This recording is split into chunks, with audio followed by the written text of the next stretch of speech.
2, 1. We are live, and hello everybody, and say hello, Jax. Hello, Jax. How are you? Today's game of choice in the background is the Isle of Rima. It's a game with dinosaurs. It's a game where you are the dinosaur. Exactly what I said. Think. I can turn night So, vision off. It looks so pretty in the night.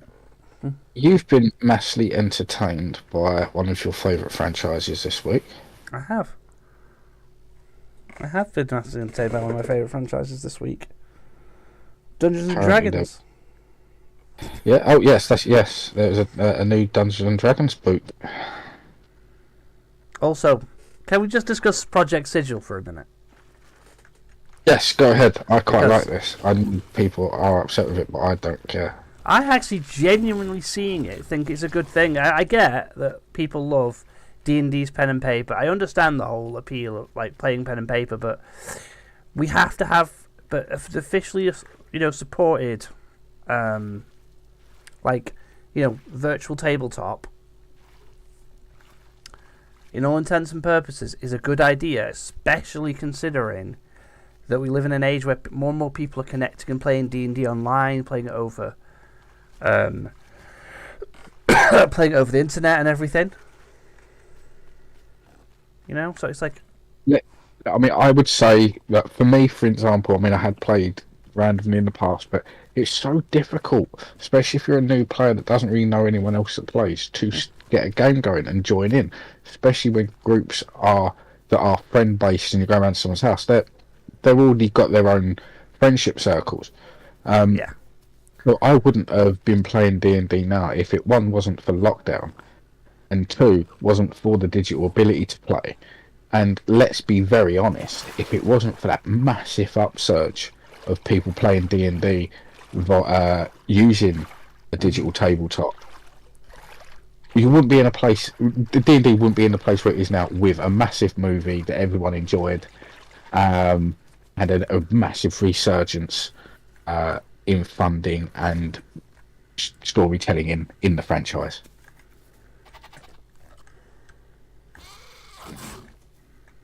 It's the future. It is. And, it's the thing that people might need to start getting with that, unfortunately. And the future is here, and its times are going to change. There's always going to be pen and paper D&D. It's never going to disappear. It's never going to go away. That'd be ridiculous. If they did that, it would be that would be the death of D&D. But yeah. That's not what they're doing. They're doing it in this way because this is simple. It's simple fact of matter of everything is. In the fact of the matter is in D&D is that they're moving with the times and they're doing a digital thing because they do a digital service, a digital online bit that lets people create their characters 3D and do play with their friends online. You've got more opportunities for more people to play the game.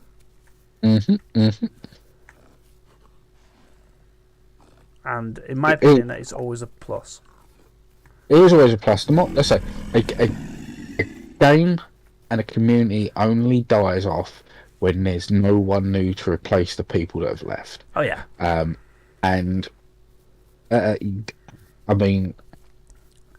If we're being very honest, D&D, although popular,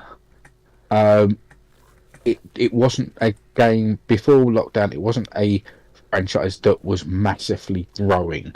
It wasn't something that it wasn't something that was going to be a big name on anyone's lips. And then all of a sudden, because of a sheer random occurrence, it did. It became the thing. It became at the time before lockdown, D&D might have been the OG. It's the OG tabletop game, right? But it was being replaced at that point by Pathfinder editions. The other tabletop role playing games were getting more and more popular because D&D was kind of in this point where it's a bit stagnant. It's been the same thing for since forever. Which things not changing is good sometimes, but in the terms of games, when other games are starting to do stuff that your game should really adapt, that are doing stuff better, there comes a time when you have to realise your game might need to adapt. Yeah. I mean, it's also got to be said, there was one other weird thing that happened that did make D&D cool, well, not cool, yeah, kind of cool, but also in the zeitgeist, was Game of Thrones, not Game of Thrones, what a fool, what an idiot, Stranger Things. Mm-hmm. So, I mean, its name was around, so you can't give all the credit to, well, you can't give all the credit to either one, really, but there is a couple of reasons. That's why Stranger Things is all the bad guys are named after D&D things, because the kids play D&D. The whole reason why the big bad is Vecna is because the kids play D&D, so that's the only kind of big bad they are. Because the era it's set in that they would know of is Vecna, the most which is why I like it, because it's not that's Vecna. He's named Vecna because these kids play Dungeons and Dragons, and that's simply it. It's the game they play influenced their naming of the bad guys, and it's a brilliant storytelling thing. It helps other people sort of assimilate, especially if you're not you're first watching this, you start watching this for the first time, but you know what D&D is. When they mention what these characters are, it kind of also gives these people a guidance of that character's power level within the show you're watching. Oh yeah, I understand how powerful that thing is in D&D. I guess it's going to be about as powerful as that in this then. Okay, that's not a threat. That is a threat. Oh crap, everyone's going to die. Kind of a thing. Yeah. That's Vecna. That is a literal god. Because as he is now, he is a god of death. But at that point in D&D, he was just a lich. Yeah. But yeah. So yeah, like I say, a lot of weird things. The thing that gets me about Sigil is I love how the boards look. I've been playing a few different D&D style games via virtual reality on a couple of different headsets, and I love that idea. And bringing it to D&D is just smart. I mean, we've discussed this, but I mean, the whole time this has been happening, we've discussed bits. But like I said to you, if Wizard of the Coast and Hasbro are not jumping straight on the, you can create your own miniature for your virtual D&D table here, but press this button and we'll send you a painted version of it in real life, because that's a moneymaker. Yeah. That is a stupid moneymaker.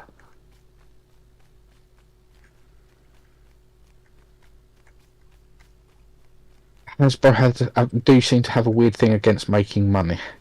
I mean, just through my personal experience with them, with the Power Rangers Lightning collection, the helmets and the toys, the helmets and the weaponry, or and the morphers for the individual Rangers were hot. They were always going really fast, especially the iconic Rangers. And they released the Red Ranger, his morpher, his helmet, his weapon, his morpher, his helmet. Yeah. The Green Ranger, they released his morpher and his dagger.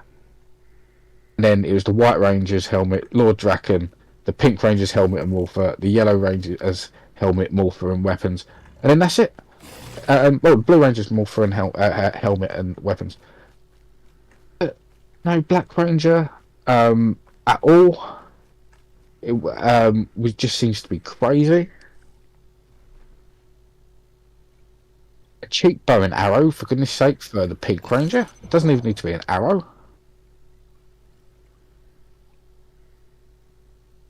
And they never brought out the Yellow Ranger helmet, sorry, I have a custom. It's weird. It's just weird what one's like to pick and not. Well, it's a weird thing Hasbro does. It's like that. I'm glad So we'll talk about one elephant in the room with D&D at the minute.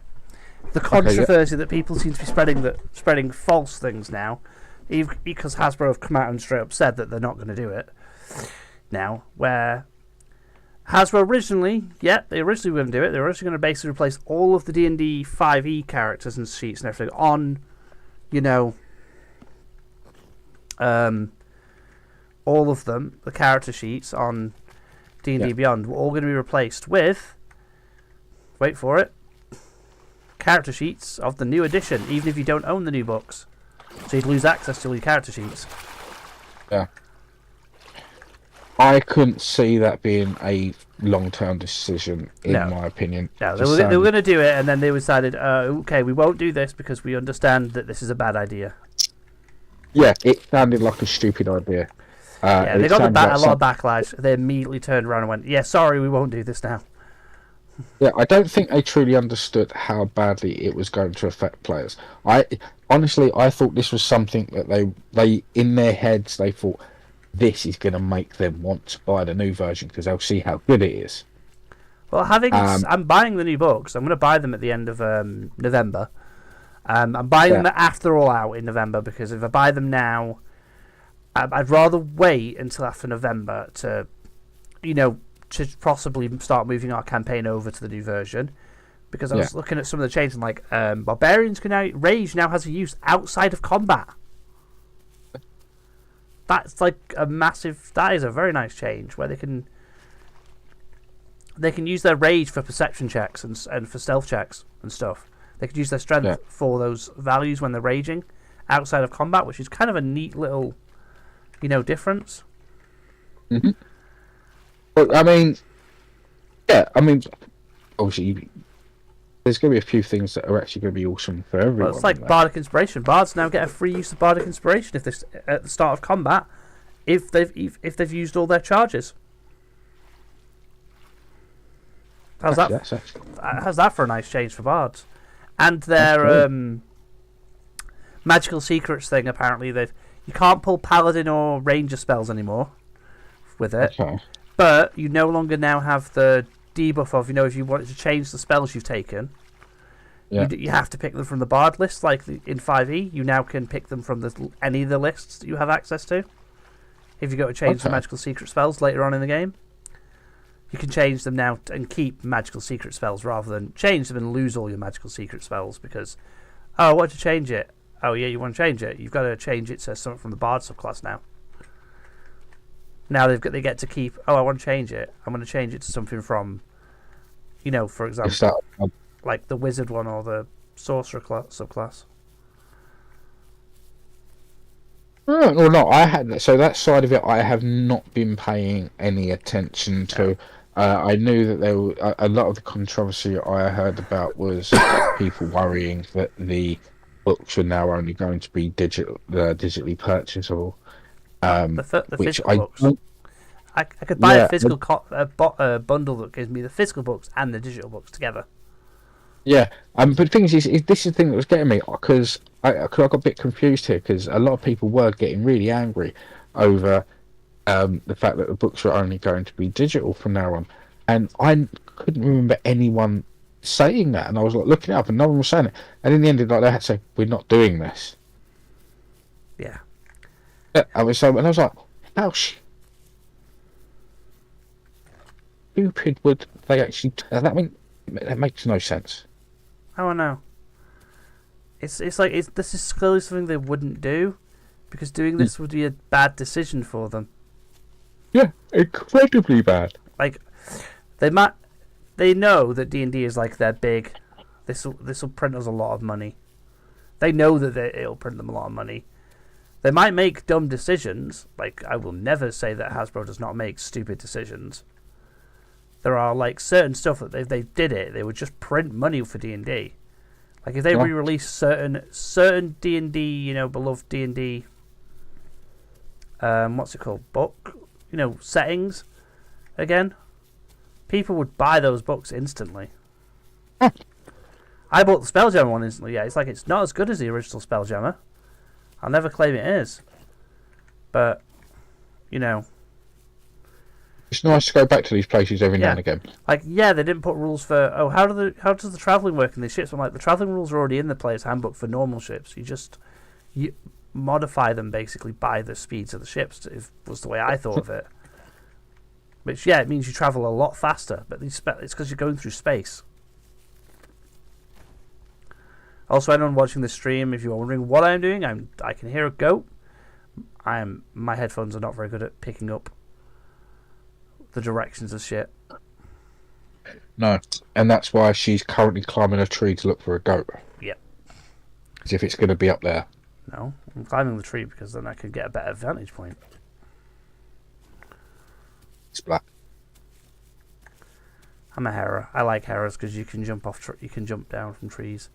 Like, that's my whole mechanic for this dino is climbing a tree. If I jump down and hit someone with it, it makes them bleed. Because you jump on top of people, basically, and make them bleed.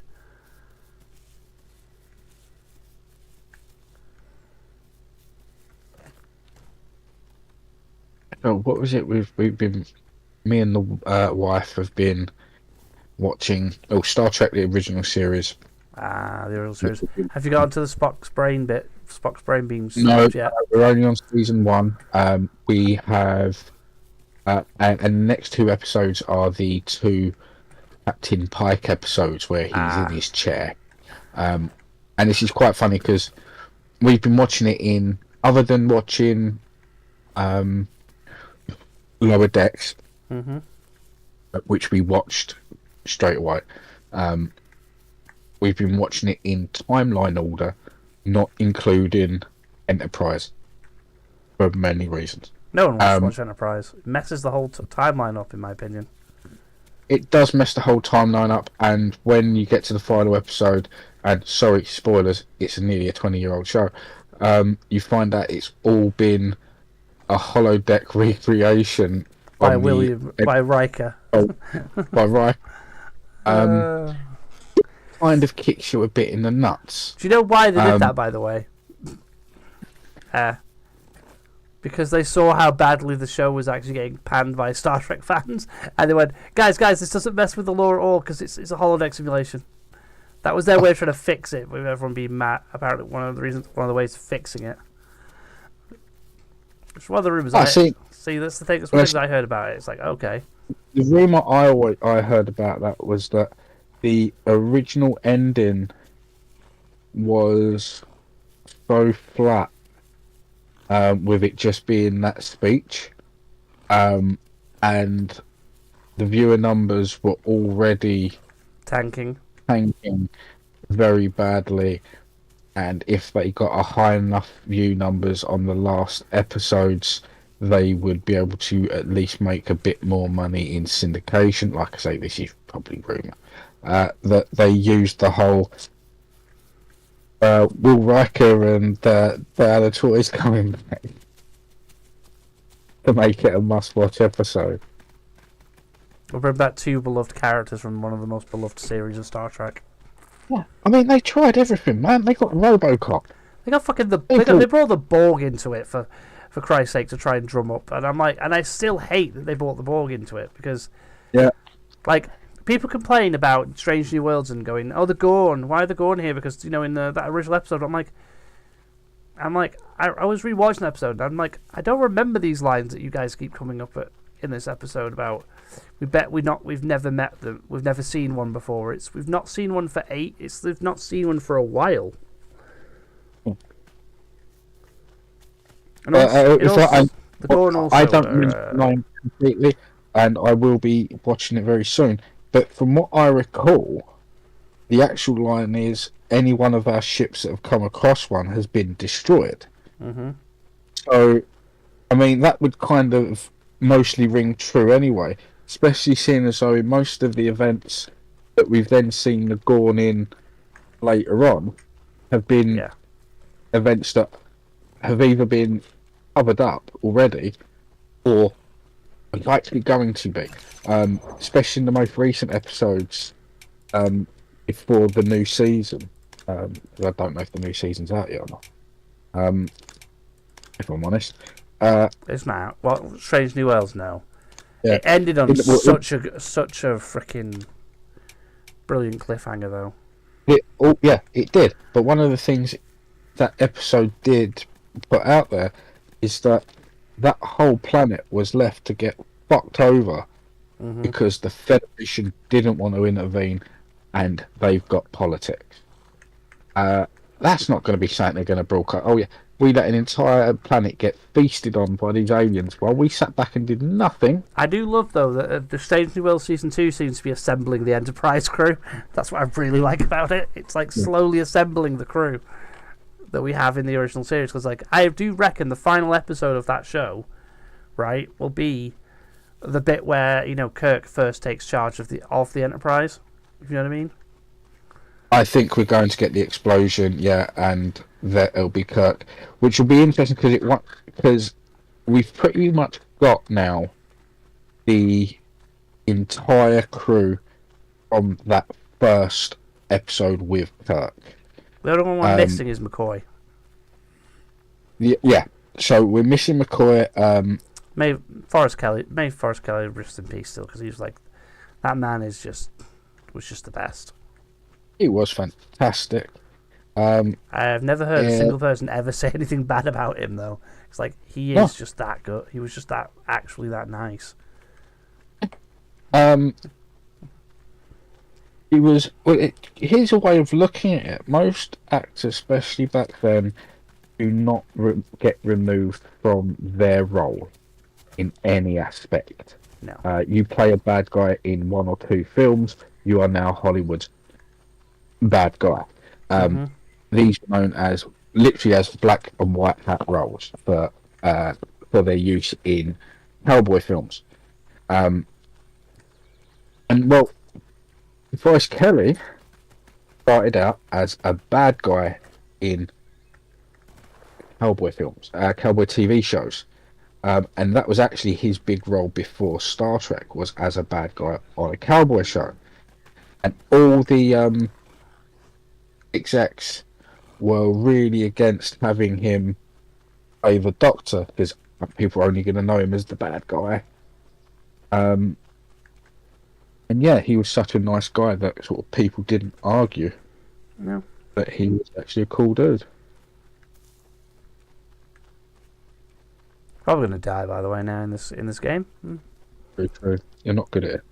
I'm not good at it. I'm good at herbivores because I can just. But I'm trying to. Grass. Well, you can only eat grass in certain areas, but it's also because finding your preferred foods as herbivores is a lot easier than finding them as a carnivore. Because carnivores generally rely on other players to be in the server. There's only me in the server at the minute. So. Go there. Hmm? There. I know I need to go there, but I'm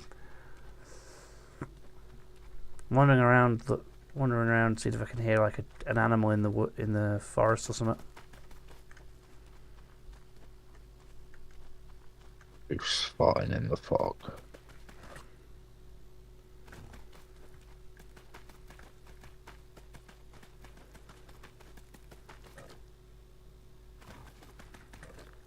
Yeah. And then the other thing we've been watching has been the X-Men animated series from the 90s. Which we started out watching because she wanted to go and see Wolverine and Deadpool. And she had really, other than watching the Deadpool films and the X-Men Fox films, she didn't have much background with the characters, and I was like, well, to be fair, that's all you need, because that's what this film is about. But yeah, no, she wanted to watch them, and I was surprised, actually, to say that she really enjoyed them. So yeah, we've been sitting there watching through the series. Well, Not far in, but yeah, she's every so often, oh, can we chuck another one on? I was like, yeah. I'm happy. They don't even feel... The funny thing is, right, this is a thing that I like, that I think we both agreed about the sequel series, that it matches up as well with the original. Okay. Oh, so perfectly. No, not that. It's the way that it matched up with the original so perfectly, though. It does it because neither of them feel like you're watching neither of them feel like you're watching like a 20-minute episode. The episodes feel like they're not like longer, not because they're boring to watch, but because so much happens that the episodes genuinely feel like you're watching. The episodes were actually longer than they were because so much happens in both series. Yeah, very much so. And it was actually also nice to have someone that doesn't watch animation much, barring children's animated shows with the kids. Actually watching it, and like she remembers the cartoons and stuff from back then as well, and she actually noticed like, this isn't like the other stuff, is it? I was like, no, actually it's not animated like the other stuff. There is a difference. It's almost very much kind of like watching a Disney short film next to a Max Fleischer short film. The differences are night and day in the quality and the movement and everything. And it's kind of the same. I mean, I love the Teenage Mutant Ninja Turtles. I love Batman, the animated series. I love all the stuff that was going on around then. But there's something about the way that they animated the Marvel stuff, the X-Men stuff, that just made it feel more alive. And there's still one scene that in the sequel series that is my favourite scene, because he finally got to do something.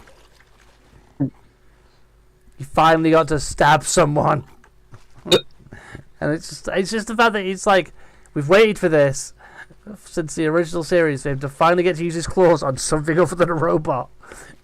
He finally got to stab someone, and then they immediately throw this horrific scene in one of the most horrific scenes that happens to him in the comics. It's like, oh, I see why you let him stab someone. Because I honestly didn't think he would. I thought we would get the. Here's the thing.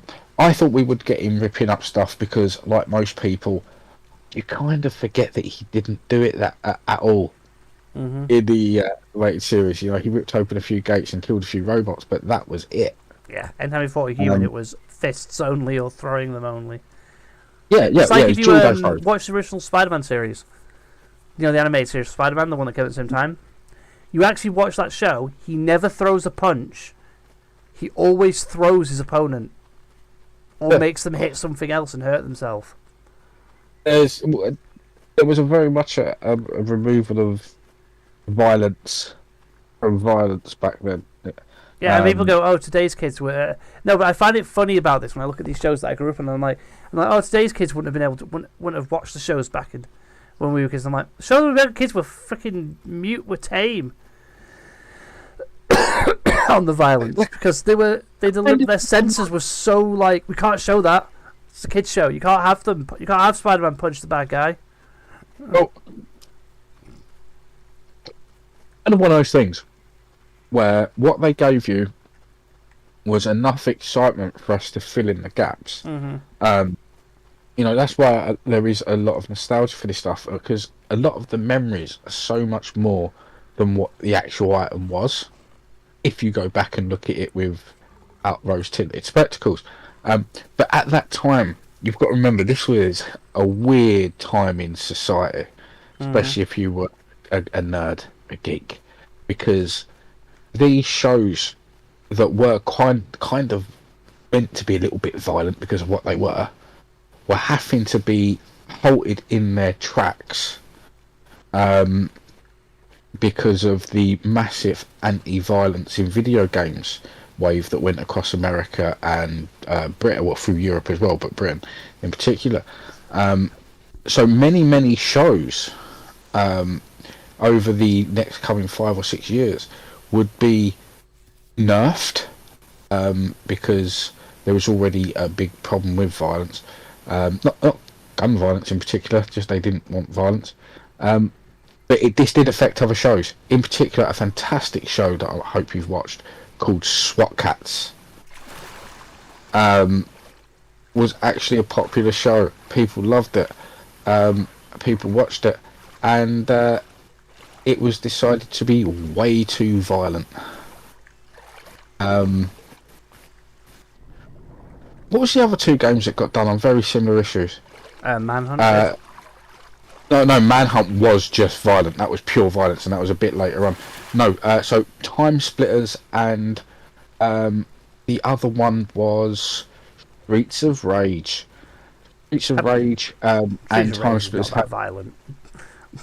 Streets of Rage was pretty violent. I love Streets of Rage, but weirdly enough, so I definitely know this happened to Time Splitters.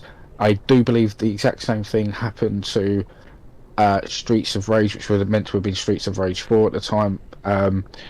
There was a new person in charge of gaming in two different countries, 2 different times, but exactly the same story. They looked at the list of games that were ready to be released or published or to do something with, and these guys just picked out one of them, looked at it, and gone, "I've never heard of this in my life, and it looks too violent. We don't need this." Both Time Splitters 3 and Streets of Rage 4, by 2 different people at 2 different companies, 2 different times, had the same thing, even though they were some of the most popular games that they were publishing at the time, or making at the time. The guy just didn't recognise the name. Don't talk about Time Splitters. Time Splitters is a sort of franchise that needs to be brought back. Fucking. It so does. It was such a good fucking game idea. Like, just the sheer hilarity of it. I still, one of my favourite things in Time Splitters 2 was the whole bit where you had to be the monkey smashing up the windows. It was one of those games I like. It also, for a game that was on consoles, because remember this was a game on consoles, the map maker was actually brilliant on that game. Oh yeah. I believe I didn't have the map maker on my version because I had the GameCube version. Oh, the PS2 and the original Xbox version had the map maker on it, and it was just like, this tool is brilliant because you could make full missions to play the game through the game. But the thing is like, me and my brother got that game down so well that like we were speed running levels. But like we knew from the moment we got into a level exactly how we could just raid it, and this is what we wanted to do in GoldenEye. We wanted to play levels with each other and just 2-player them. We couldn't, but you could on this, and it was so good. It was like one of the first games I remember playing with someone else where both of you could be at 2 different points of the map and be sniping the same person. And you could see who hit and who missed, and you'd be like, "Too slow, bitch." I thought it was awesome, and also the little hidden Atari-like games all over the place. Loved them. I went around collecting that shit like nothing. Well, that's me dead. But yeah, no. So yeah, Time Splitters, great game.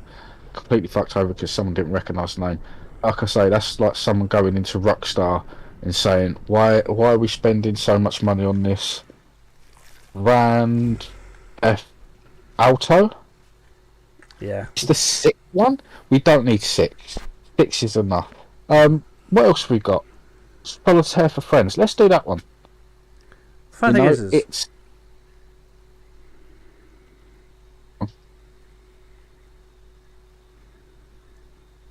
Have you gone? No, I'm still here. I was saying the funny thing is that what is it? Rockstar are the guys that, if I remember correctly, made the Manhunt games as well. Was it Rockstar or Rocksteady? I think it was Rockstar. Well, right. It's been a while. And we will stop the podcast for 2 seconds while I fact check this. But I'm double checking now myself. No, I've got a TV show, Manhunt.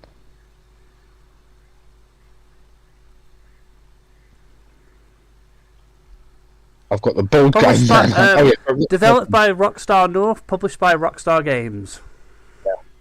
Yeah, Rockstar are I the ones thought behind Man. It's like Bully. They made Bully as well, and everyone forgets they made Bully. And it's like they've made some fun.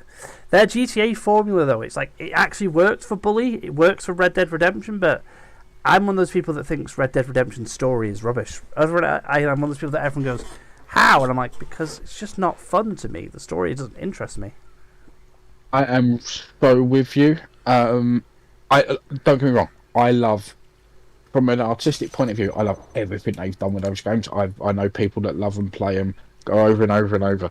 But here's the thing, and this is a completely weird one, completely contrarian. I played, I loved, I still have somewhere a copy of Red Dead Revolver. I love the way that game was played. So when Red Dead Redemption came out, I was so ready for this sequel, only to find out it was and I was happy with it being open world, and then realised it weren't really the game that I loved. It was something different, and I think I've been tainted for it since then. But I think I think everything looks beautiful. It's just not a game I'm going to play. No, it's one of those games that, like, don't get me wrong, the franchise isn't bad. I don't think the franchise is bad, and I don't think it's a... I just don't like... The story has never interested me. I'm one of those people that's, like, always been the whole... One of my friends always goes, "How a story like this character?" I'm like, who are you on about? Because I don't remember any of the characters in the game. Because I think it's just, for me, I just never got attached to anyone in the game, even the one character you're playing as. Like, second one, what is it? Arthur Morgan in the second game? And I still forget the name of the character in the first game. Like, I just genuinely forget his name. I can't remember it. Well, I mean, what's quite funny is that this is one of those games that attracts... I would say it's a game that attracts non-gamers that like to call themselves gamers. Kind of thing. Because one of my friends who plays this a lot and loves this, and it's one of like 3 games that they have. When I said, one of the reasons I don't like it is that I can't be arsed spending all day wandering around on a horse. And he laughed and went, "How many hours did you put into Skyrim?" I was like, "Can you get off the horse, call a dragon, kick the shit out of the dragon, then fire fireballs everywhere with 3 pixies, then get back on the horse and ride off to fight another dragon?" He went, "No, this is a cowboy game." And I was like, "Right, and I don't watch cowboy films." Yeah. It's like, Westerns aren't my thing. Yeah. So I understand how beautiful it is, I understand how good it is, it's just not for me. No.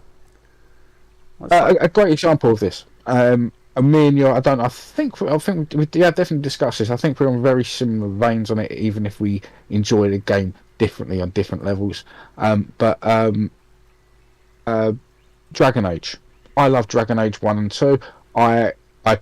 I love the way Dragon Age 1 gave you so much expansion to do.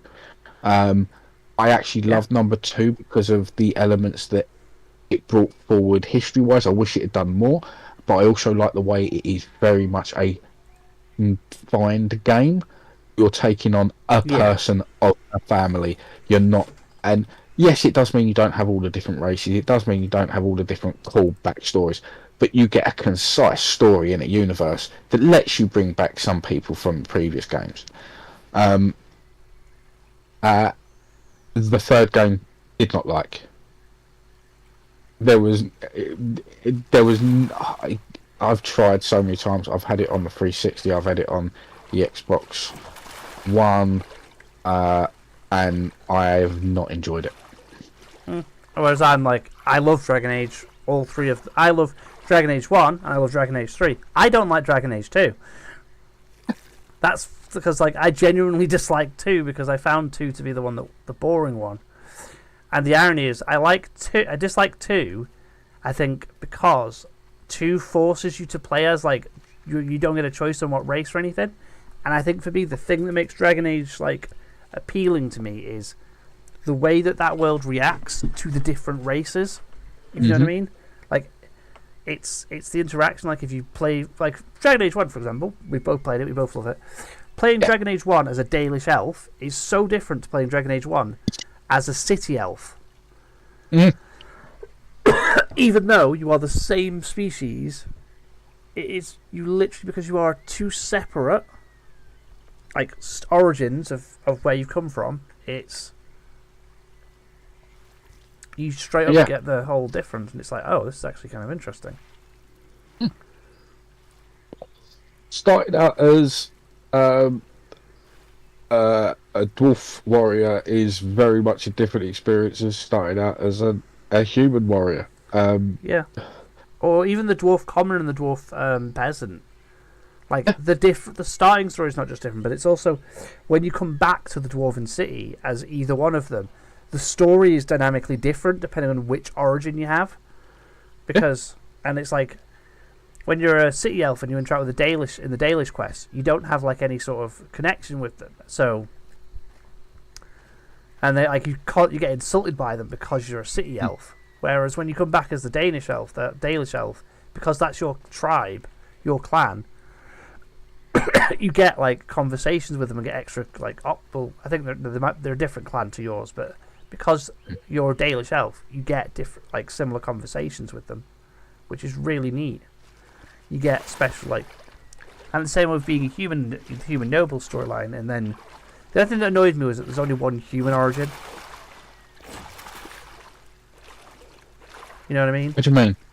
Because when you're a human, the only like origin besides for the rogue or the warrior is literally you're a human noble, whereas the elves have two, the dwarfs have two.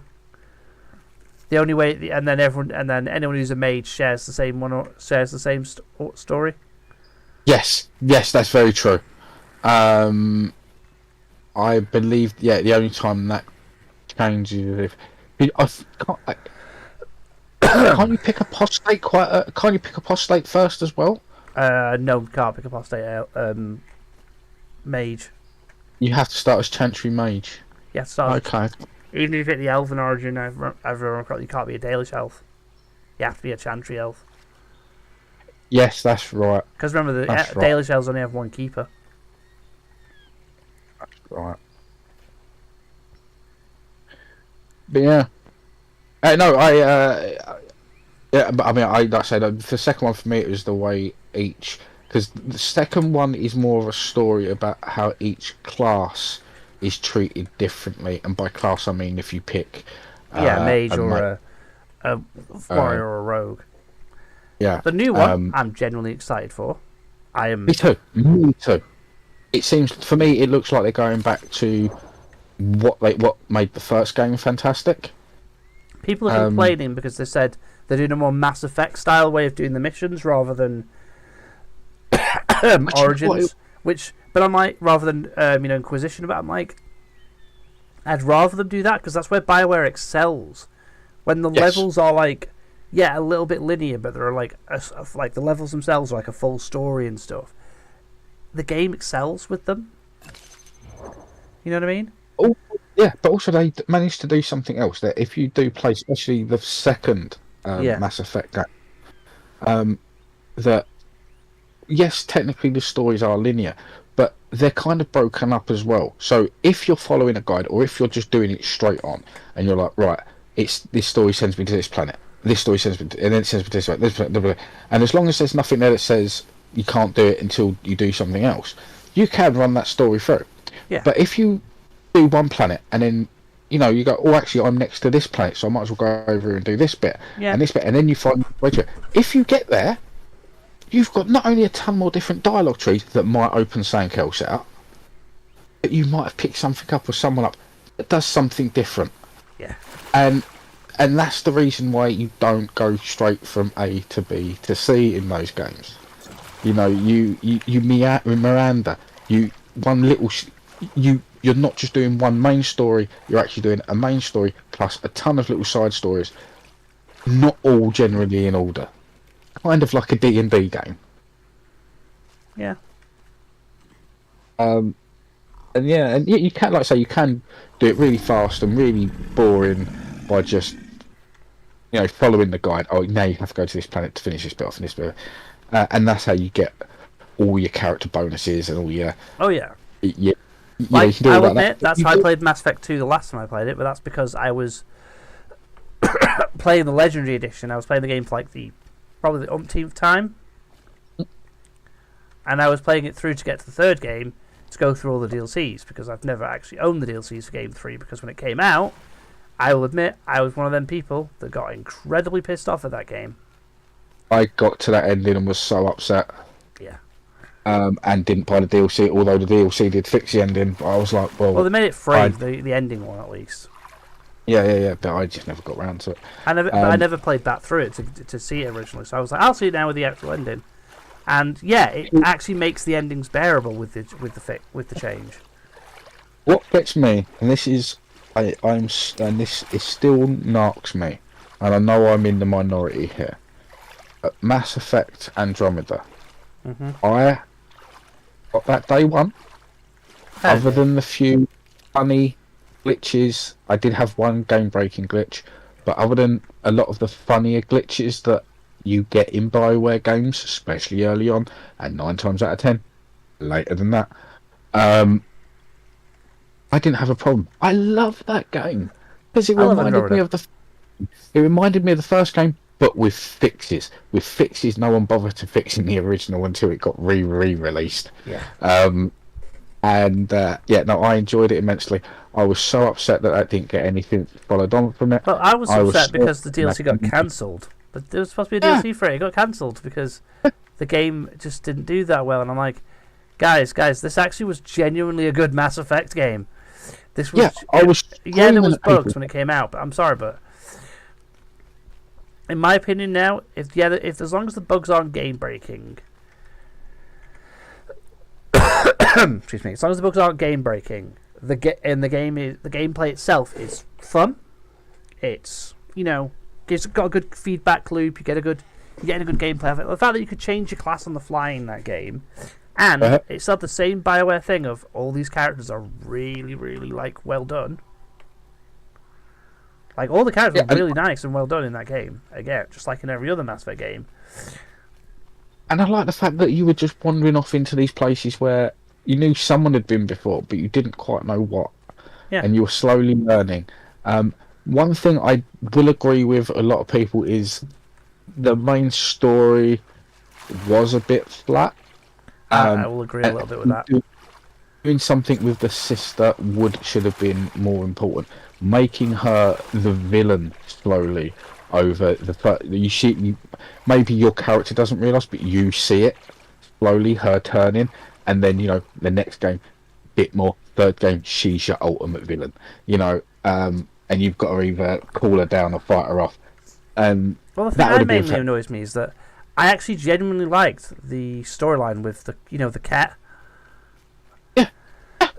That was genuinely an interesting villain. The idea of these guys, that the way they reproduce is they are converting, the Reapers, might be, wiping out all civilization, but these guys aren't exactly wiping civilization out. They're just assimilating them into their culture to get the best bits to make themselves better. And it's the same thing. It's organic version instead of a robot version of it. But the Ket genuinely were an actually really good villain, and the fact that at the end of it, when you basically find out that the Ket that have been fighting the Angara all this time aren't even the main force, they're just part of the Ket. They're the beginning wave. Yeah, and they're a problem. And then they're apparently a failure as well. Completely with you. I was, just that was one of the game franchises. I was so upset with the community and the way that they acted. I couldn't believe it. There are certain communities. I know you shouldn't say some are better than others, but you expect a little bit more from the fan base. Yeah. And I kind of think that was one of the ones where, for some reason, the game itself became more popular than its normal fan base. Because I can't. It's like with Fallout. When Fallout 4 come out, I know that did knock a lot of people because of the lack of understanding on which path you was choosing when using the dialogue tree, because of the talking thing, and that did kind of wind me up a bit. But when people were complaining en masse about glitches where all of a sudden your head was pointing right, It breaks the game. No, it doesn't. That's Bethesda. Oh, I'm here and this thing's constantly clipping.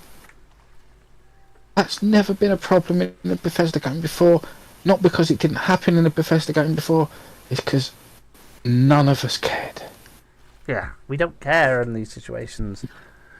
I mean, Bethesda and glitching became such an in-joke with all of us and Bethesda. Mm-hmm. There are a number of fake trees in Bethesda studios that are clipping it, their leaves clip into the walls. I think it's fucking hilarious. Yeah. Todd Howard showed them off on one of his tours. Well, it's because Bethesda embraces the fact that, yes, we know that we make buggy games, but the thing about, I will say this, is the thing I will always say about Elder Scrolls and Fallout, even to an extent, Starfield, right? Uh-huh. Bethesda does one thing really fucking well. Do you know what that is? Well, I know what I think they do really well, but go on. I think that Bethesda does world building really well. They may not necessarily do the story of the world, like, really well, if you know what I mean, but they do the world building of it really fucking well. Like, Elder Scrolls is a world that I would love. Is a world that I love getting immersed in. I play Skyrim. When I play Skyrim for like immersion factor. I don't play it as the Dragonborn. See, I'm so glad you said world creation and not open world, because in my head there is two very different things there. There are a couple of games that I think have made some very wonderful open world environments, but they are empty. And I don't mean empty as in you don't see another player, because trust me, some of them I've played, you don't see another thing to fight or meet or whatever. I know what you mean. But I mean, there's not really any trees, there's not really any buildings, there's nothing to discover. I mean, I wouldn't mind a game where there's absolutely not a single other player or character to meet. You're just discovering ancient ruins and weird old text and shit. Right? Well, take this game, for example, that I'm currently playing. This game, the map, as you can see from like my stream, the map is absolutely beautiful, detailed, has loads of stuff around. The problem this game has is that its world... Nothing inhabits it. Yeah, nothing inhabits it other than players and occasional AI. Yeah, whereas something Bethesda does is they make these massive open world landscapes that everyone wants to copy, but then they fill it with life. They do exactly what you said. They world create. They make it something that is living before your character is generated into it. Yeah. Another game that does it really well, in my opinion, is the first BioShock game. You could be in one part of the game and you could have set up a trap in another part of the game, come back, and there'd be a load of dead bodies there. And you'd be like, it just made it feel like this, although it wasn't. It's just giving you a random number and these how many dead people are here. Yeah. Because of whatever. It makes it feel like, while you're over here, shit was going on over there. That means something else was going on over here, and over here, and over here. And that's one of the things that Bethesda games give you in their open worlds. You'll turn up to a fight almost at its end between two different groups, where there's one guy doing his last stand. And you'll be like, what the fuck did I just come across? Yeah, it's like games where... Like, I'll say this, Dead Space does it. Mm-hmm. Dead Space is one of those games that I genuinely... The world for Dead Space, especially the remake, like, the world around you tells a story as you explore it. Yeah. Like, it's... Some games do that really well, some games don't. Like, there's the thing that I won't play... I don't play Ubisoft games, like Star Wars Outlaw. Yeah. Looks genuinely like a good Star Wars game, but... 1 second...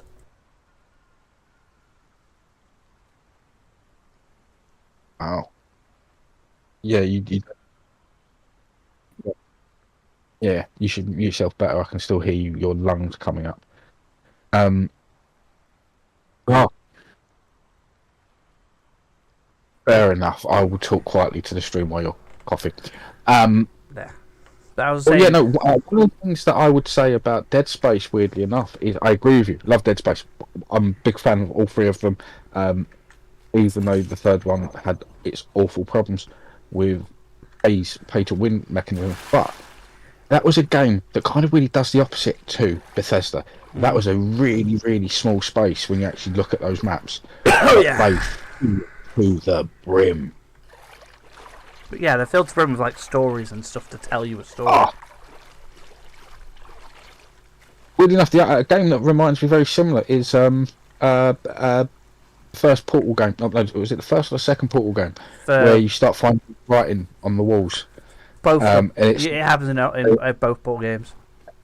And you start to find out that actually all those cubes that you're throwing around are people.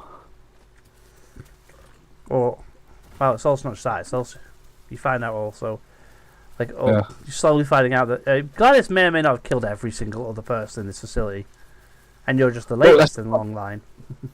But there all those little boxes with the hearts on that you end up throwing through portals to do shit. Mm-hmm. Yeah, those are the corpses of who Gladys has killed. Just remember, the Wade companion cube cannot talk, and in the event that it does talk, do not listen to it. Oh. So I love those. Cake is a lie. We all know cake is a lie. That's a rock. The cake is always. The cake isn't a lie. It's just filled with arsenic, so you die if you ate it. What got me is first time I completed that game, and I've only completed it once or twice, 2 or 3 times. I fell asleep almost instantly. Mm-hmm. And for years I would hear, at least a couple of years after, I would hear clips of that song at the end. I'd be like, where the fuck is that song? Because I was sure at some point I had a stroke and this thing had been like a #1 hit on a summer, and I've just forgotten its name and nearly all the words. I just suddenly maybe I was like, what is it? And yeah, Still alive. fine. It was I was playing Rock Band, and one of the songs is "Cake Is a Lie" by Gladys, and I was like, you bastards. Yeah, it's also. And then I think the second one got in one of the newer ones, as well. Yeah. Because the Portal 2 had such as a catchy song as well. But yeah, it's like even Half-Life series, Valve are really good at building worlds. Like they're really good at world building in their story games. It's a shame we're never going to get Half-Life 3 because every time someone asks, Gabe. The more we ask, the more that they don't want to do it.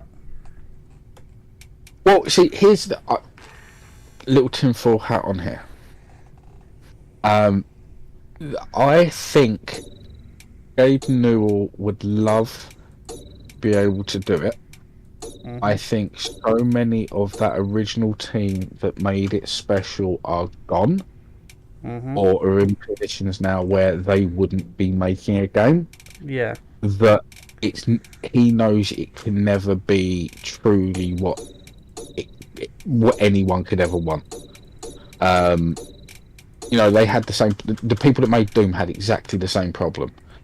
By the time Doom 3 was coming out, they had moved on to far superior machinery than the two Johns had ever considered to be something that they would be working on. They weren't really wanting to do anything together anymore. The company was just about to be. I think the game was already in production before the sell. So towards the end, didn't have much major to do with it. And Romero wanted to go off and be a superstar games developer and make his big AI game, which AI was absolutely bullshit back then, and it didn't work. But yeah, then all of a sudden this game came out, Doom 3. And it wasn't what anyone wanted at all. and it kind of tarnished the Doom name for a really, really long time. I mean, let's put it this way: it tarnished the name of Doom so bad that idsoft, or whatever the company was that had taken over at that point, the new iteration, decided that Wolfenstein was the way to go. And fuck me, it was. But it was just boom. Oh, you're about Doom 3. Yeah, for the original Xbox. I still miss Raven Software because they made the best Wolfenstein game in existence, in my opinion. Ravensoft was a good company. People forget how much stuff that they were involved in.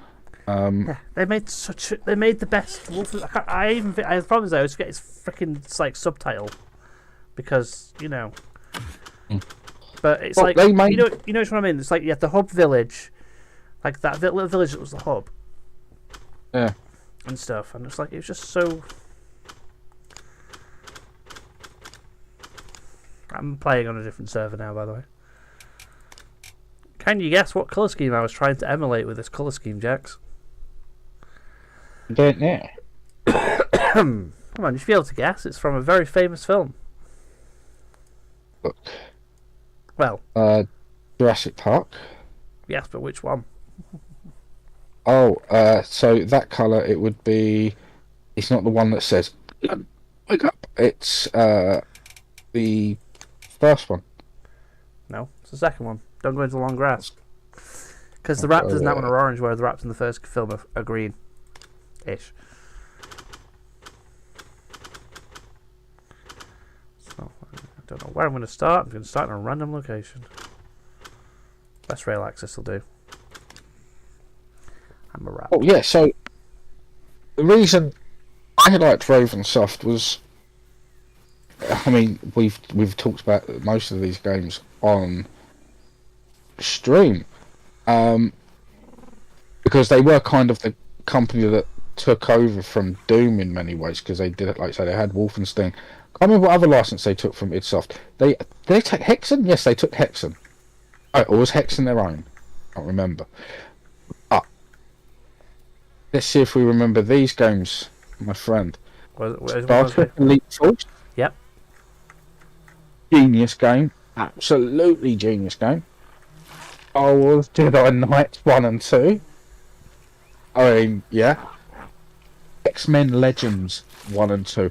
Yep. Possibly two of the best games in that genre.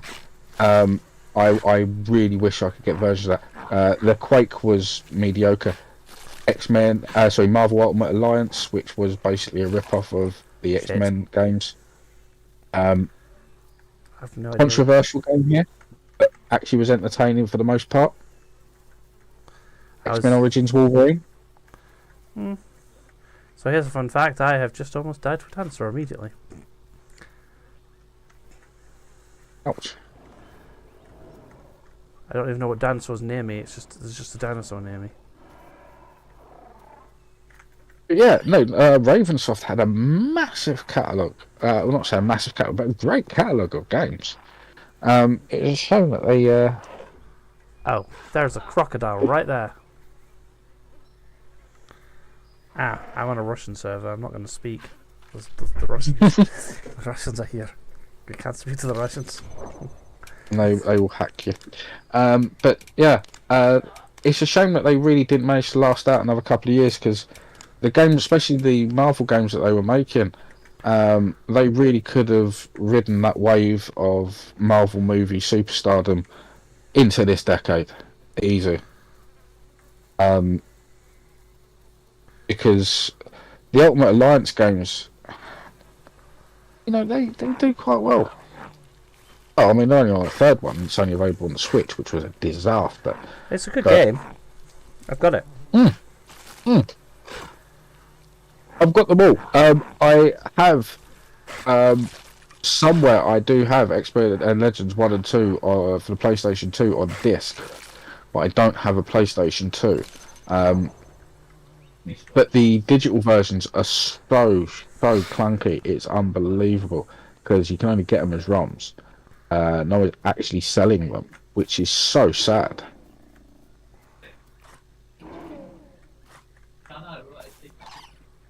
So, yeah. There- Yeah. There's a raptor in front of me. What other dead companies are there? Dead game companies are there that we miss greatly? THQ, technically, because the THQ we have now isn't the THQ we had originally. Very true. Very true. And do you know why they died? No. Because someone decided to invest in a fucking peripheral. Oh, which peripheral? It was a peripheral for like the for like this. What was it called? The GameCube. It was some fucking early like weird controller thing. First like Really? niche games. Oh, that's unfortunate. So one of not a dead company at all, but they will never get the franchise again. Oh, there's a Stego. Bethesda made a port of Star Trek Legends. Oh god, Diablos. Which was on the PlayStation and the Xbox, but their version was called Conquest, if I remember correctly. So Their port was called Conquest, and it was very different because you had the main game where you just went through picking your different ships to go off and do these battles against different eras of I'm assuming you're watching the fight that is playing out between a bunch of raptors and Triceratopses. Yeah, crap. what I would do is personally wait until that's over and just be a. I'm a scavenger. I'm the baby. I'm being protected by the adults. Yeah, but in this one, because you had the little Wiimotes, you could actually pick one of the ships in all the different ships you'd collected and just fly that one around as if it's your own Dialo's trying personal. to eat me. Oh crap! Yeah, that's the other problem about being a scavenger. You need to hide until the big people have finished their meal. Oh no!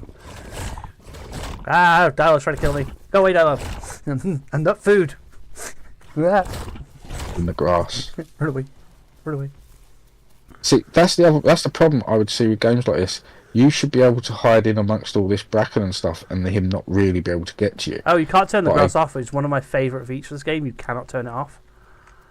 It's stuck. No, the grass is still. what I mean is it should be that it becomes a physical barrier to bigger creatures. I can hide in this grass.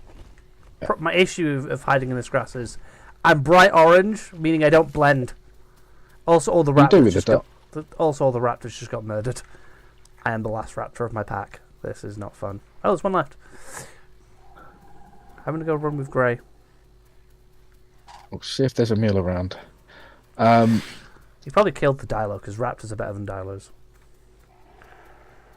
Squaresoft. We'll never have a proper Squaresoft game again. No. Some people confuse them for Square Enix just because the first part of their name is Square. Oh, I mean, that's what happens when you spend all your money making an animation that no one went to watch. Which animation was this again?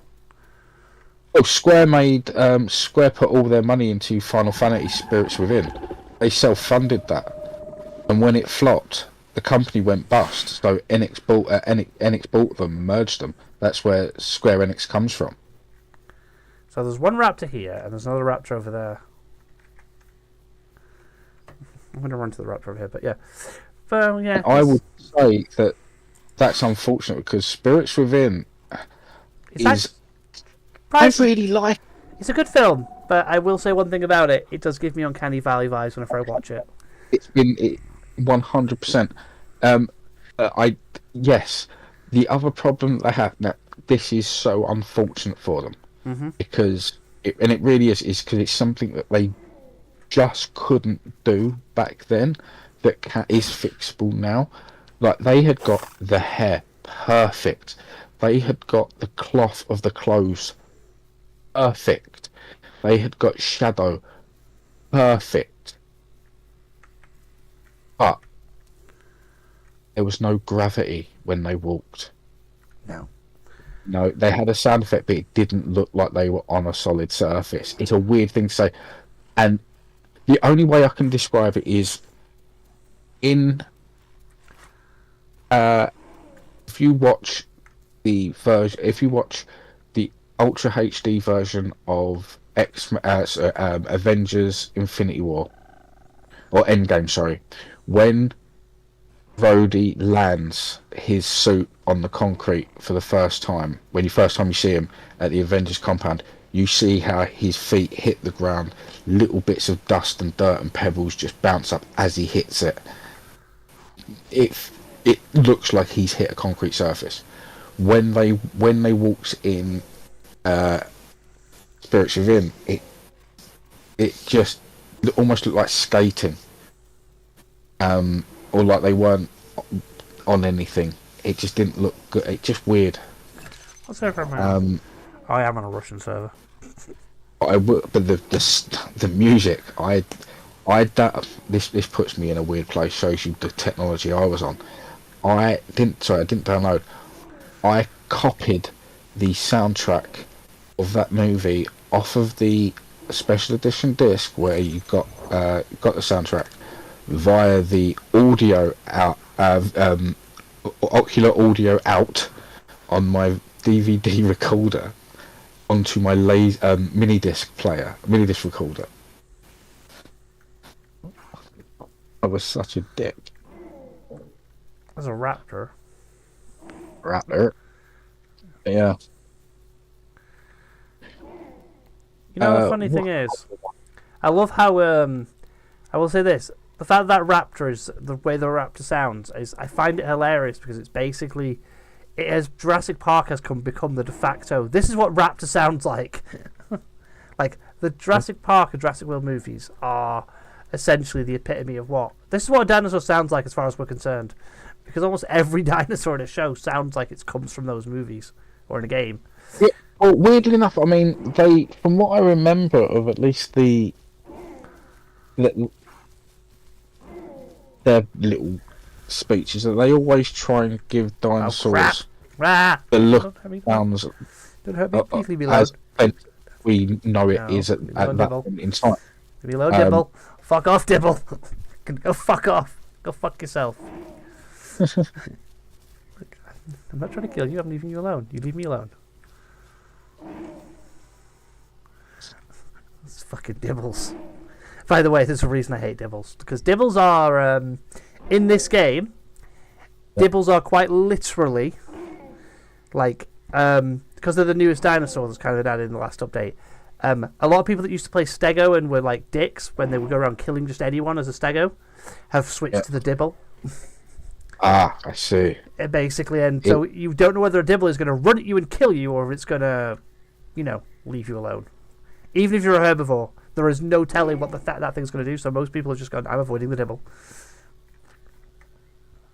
Sounds like a plan to me. I am a little raptor. But yeah.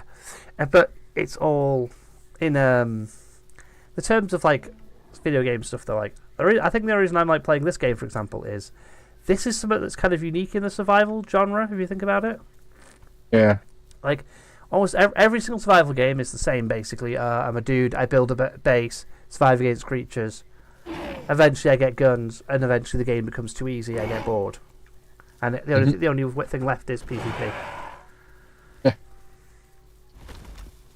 Oh, yeah, that's true. That's kind of what happens with all these sort of survival games. That's why I don't really play them. Yeah. Fuck. So, I found out what was happening. He got murdered because, damn it. So the rat that's left was just sat up on that ridge. Hiding. I want to be a Herra. I like Herras. Herras are fun.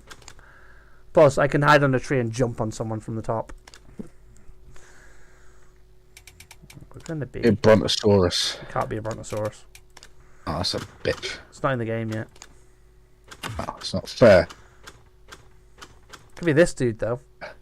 Better tell I. It can be this skit. If you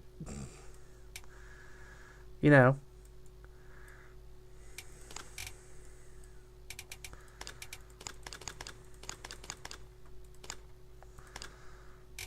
Yeah, no, I'm a bit of an old school Doom fan, but not as much as one of my friends, Mike, who recently bought the Ultimate Doom collection again. because this time it's been released with a bunch of extra new levels, Oh yeah, or I just got that for free. refixed levels, but also, and this is the bit that excited me. An entirely new There's episode. two entirely new levels, stories, maps. One created by George Romero himself, and the other created by American McGee. I don't know where they found this motherfucker, but he was back. Well, he's been around for ages. He's still around. He's been trying to make a third Alice game for like the last fucking 10 years now.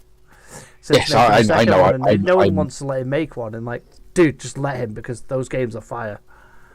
Yeah, no, I'm being very much hyperbolistic. That dude is like amazing at making stuff. Well, see, like I say, I'm a bit of a fan, but I became more of a fan of the lore side of Doom, as in the guys behind it. In particular, there's a fantastic book called The Two Johns, The History of Doom. And it mostly follows John Romero and John Carmack. I feel like I can't say the name of this dinosaur, like the short name of this dinosaur, without offending people, and it's really bad. Definitely offend some people in UK. You can't even say the shortened version of Park Keeper anymore. What park? What is this? What a park? No. Maybe it was a London term, but we're not allowed to use it anymore. Anyway. In London. Oh well, it's not a term I've ever heard. It sounds very similar to the word you want to use for your character, but yeah. I'm playing a Pachycephalosaurus. Yeah. I just call it the headbutter because legally that's what I'm going to call it in the stream because I can't say the other name because it's offensive in England to say that name. Yeah.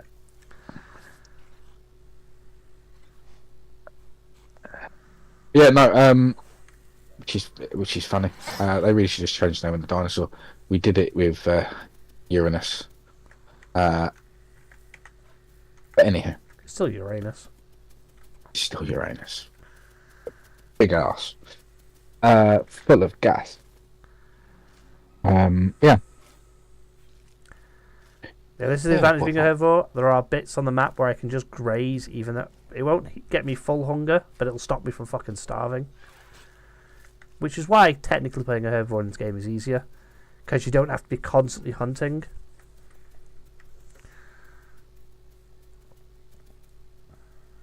But what was funny yesterday at work, not really to do with geeky gaming stuff, but still funny.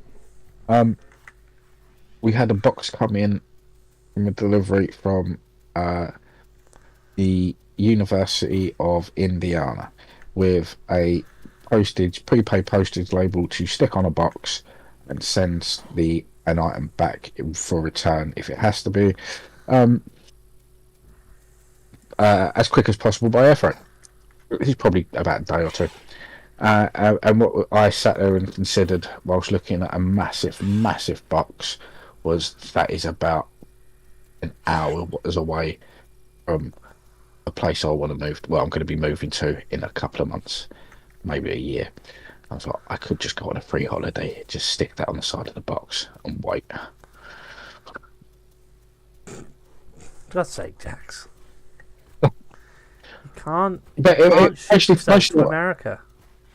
I would like to. I mean, because in particular, this year hopefully will be the last year I miss our Morphicon, which is the biggest Power Rangers convention and cosplay gathering any year going. It is the place to be if you're a Power Ranger cosplayer, and I would absolutely love to go.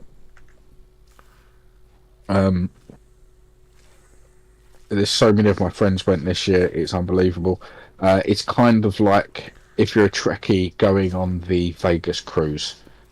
It's a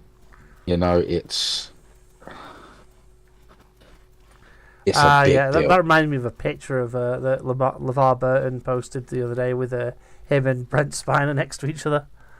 He was like, he was just like me.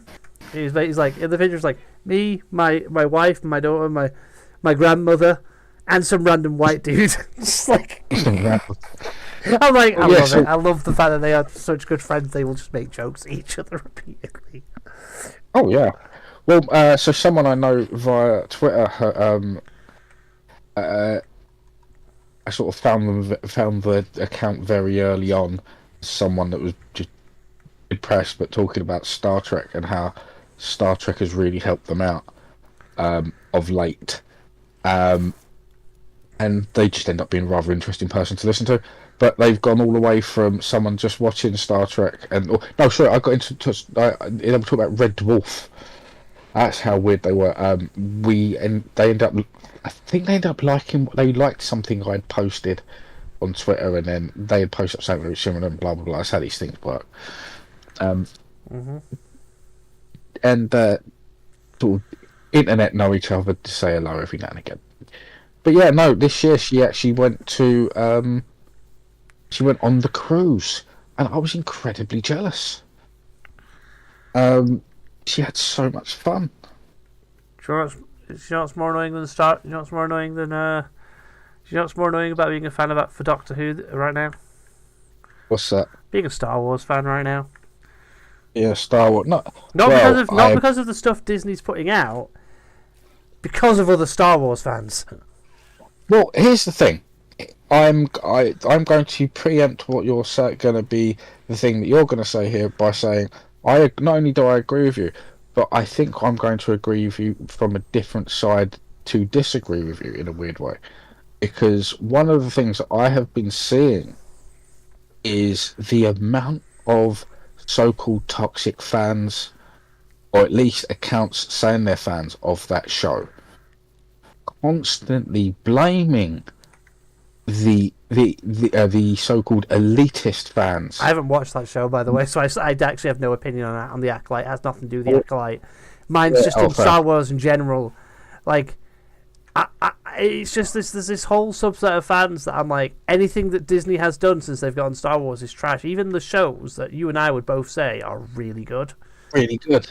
Like Mandalorian, I loved it. You're not as much of a fan of these Ahsoka shows I am, but then I watched all of Rebels was like a show that I got into and was like, okay, this consumed my entire life from. I'll just see what this is like, and then it consumed my entire life after watching it. As you say, the only reason Ahsoka isn't my favourite is because they only focused on the stories that I wanted them to focus on a part of the time. But that's because, and I will say, the only reason that they had to do that was because they were flat told they couldn't do a sequel to Rogues, and they did it anyway, and that's the bits that I like. I love the fact that they basically did a sequel to Rebels when they were told, you're not allowed to make this a sequel to Rebels. We're doing a sequel to Rebels anyway. Fuck you. We did it. Yeah.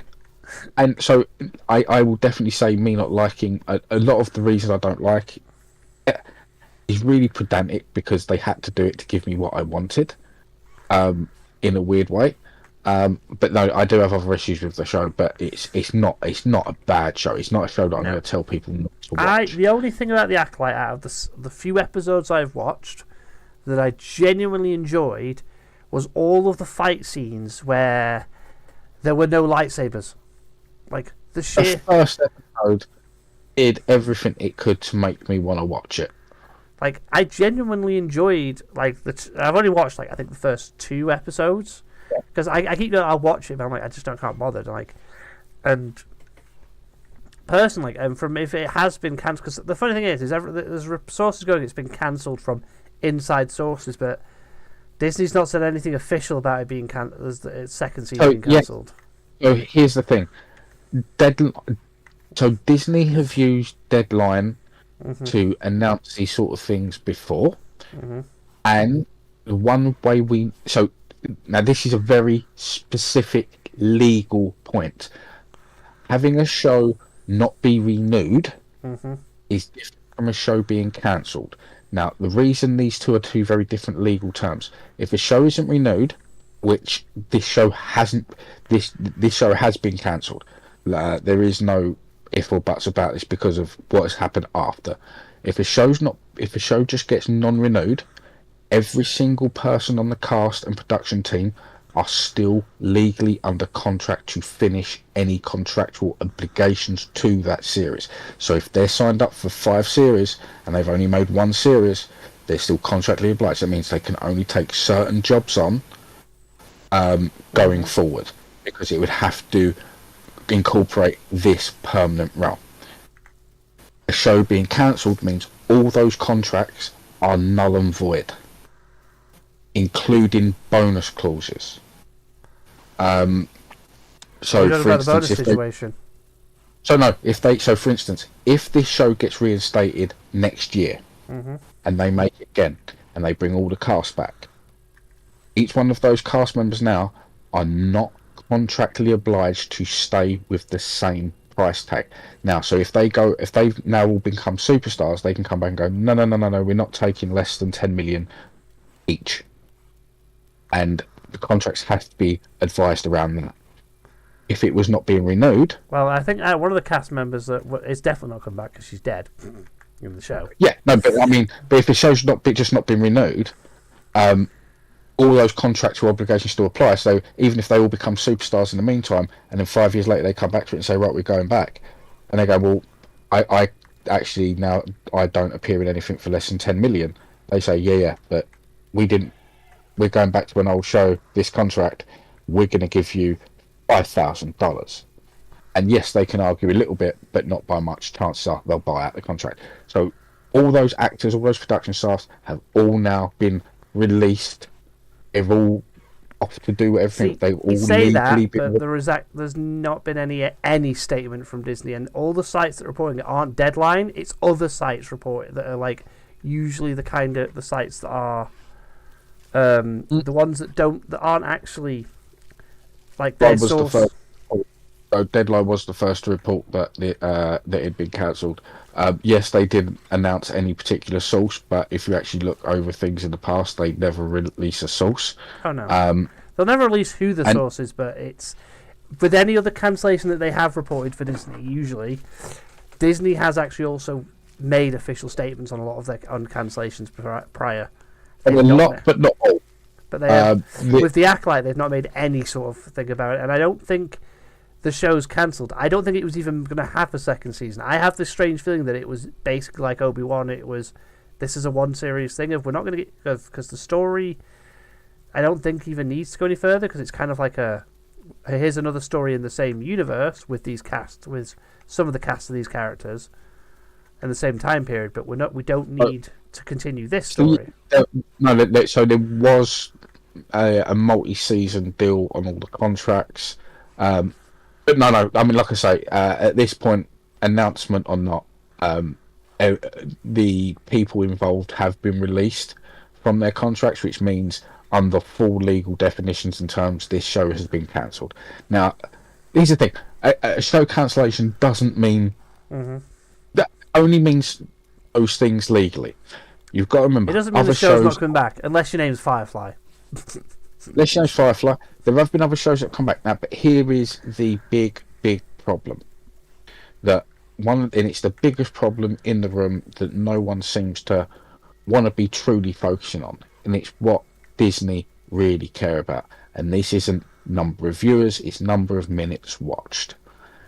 At the show's best, because these numbers have been released, at the show's best, by minutes, it equaled the same number of viewers or similar number of viewers as the least watched episode of The Mandalorian, and the medium point of what people were watching of the Book of Boba Fett. Then their numbers went down each week. They didn't have a mid-season peak. Nothing. You can't be having 300 million minutes watched at $25 million minimum in an episode. Oh yeah, it's the thing is the show wasn't successful. Some people try and the culture war people try and say it's because misogynist or it's because of this, and it's like, no, it's unfortunately, I genuinely enjoyed all the characters in that show. It wasn't, unfortunately, the High Republic itself, this might be personal to me, but the High Republic era is boring. No, see, this is weird. It's good as like when it appears in, like, say for example Jedi Survivor, like it's remnants of that era with like, because it's all mystical. But when you're seeing it there, it's like this just looks like normal Star Wars. But thing is, they had a really good option here, because I'm no longer really entrenched in the Star Wars geekdom. I do know a little bit about the High Republic era because I actually found it quite interesting, and there's a lot of stuff that they can go at. Now they are at the end of the High Republic era, but a lot does happen here. A lot of stuff that we've heard of in other films. Weirdly, the Darth Plagueis stuff has been time mixed quite heavily to fit this, which is kind of annoying. Mm-hmm. But it is at a point where the Jedi Order stops being an order of complete justice and righteousness to something a little bit less. It is the beginning of the fall. It's the start of the modern Jedi Order, where like in the first sequel, the prequel film, the first one, where the first thing they do is grab their lightsabers rather than try and talk it out when they start coming to threat. It's like, because you can see it in the difference between, like, the young Jedi in, like, that first and second episode, the one that's, like, Sol's, like, apprentice, like, one of Sol's. Yeah. You can see from the way he reacts to situations that he's more versus Sol, who's literally trying to calm May down and stuff. It's like, absolutely, completely.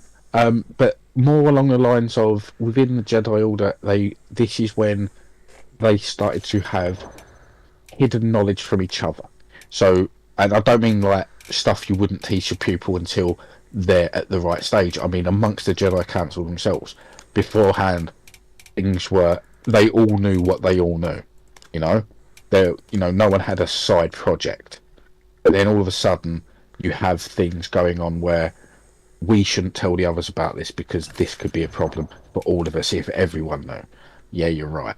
But then someone else does exactly the same, and all of a sudden there are these barriers to honesty within the Order, and this is what then allows things like the fear of what can come later, and not training Anakin in the right way, not going to the right places at the right time, allowing something like Order 66 to even happen. Not noticing the fact that the Sith have even returned because of their own arrogance. Yeah. And because, like I say, if they were all telling each other all the things they knew, they would all worked it out. But they didn't. The one criticism about the show that I've always found, that I do find hilarious, is that you have self-proclaimed Star Wars fans going, "Oh my god, they made the Jedi like into bad guys or incompetent," and saying that they were, and I'm like, it's kind of what the Jedi have always been. They've been incompetent since the start. That's kind of their whole shit. They're not exactly these infallible super soldiers or things. They are, quite honestly, their whole ideal is actually is a flaw. Their whole like code is a flaw. So is the Siths. The problem is that both sides are so entrenched in their own code that they are both flawed things. Well, here's the thing. I mean, if you watch the first three films, or the second three films, depending on how you want to look at it, the prequels, the original trilogy, or the original, or the proper OG films. Yeah. You get shown a pinnacle of masters. Mm-hmm. You get Obi-Wan, you get Darth Vader. They are your pinnacles. But then past that, your entire journey is with someone that is learning their abilities on their own, and they don't do it well.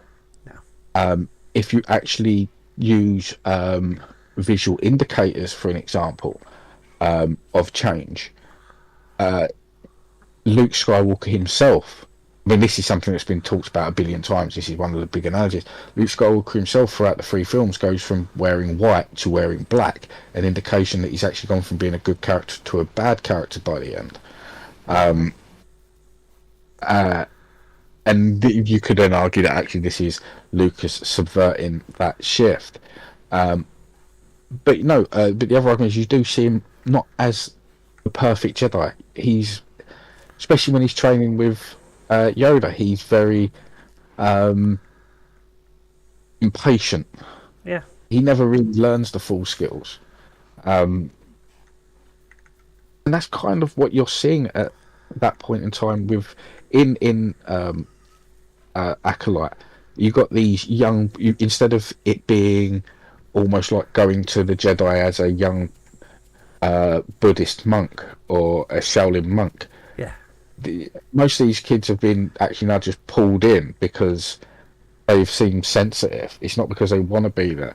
And in some cases, all they really want is the fight. Yeah. You know, Jedi are famous at this point. Everyone knows what a Jedi is.